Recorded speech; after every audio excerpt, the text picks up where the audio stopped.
फळं कधी खावीत हा प्रश्न बऱ्याच वेळेला तुम्हाला पडतो. आता फळ हेल्दी आहे त्यामुळे एनी टाइम ते खाल्ल्याने त्याचे बेनिफिट्स मिळणारच आहेत असा समज जर तुमचा असेल तर ते फार चुकीचं आहे. कारण फळ हे पचायला नेहमी खूप हलकं असतं. तुम्ही एखादा हेवी मील घेतलं असेल आणि त्यानंतर फळं खात असाल तर तुम्हाला डेफिनेटली गॅस, ब्लोटिंग असा त्रास होऊ शकतोय. सो आता फळ खायचं कधी?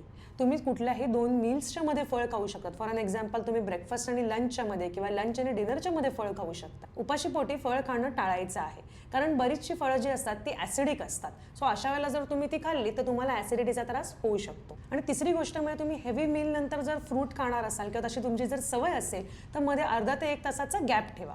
आणि चौथी सगळ्यात महत्त्वाची गोष्ट म्हणजे बरीच जण ब्रेकफास्ट स्किप करून फ्रूट्स खातात. सो नेहमी लक्षात ठेवायचे fruit is a snack not a meal. हा रूल प्रत्येकालाच लागू पडतो असं नाहीये, but most of the time if you follow it you will see the results. तुम्हाला जर जाणून घ्यायचं आहे की कुठलं फळ कधी खाल्ल्याने हायर बेनिफिट्स मिळतील तर कॅप्शनमध्ये नक्की वाचू शकता. थँक्यू.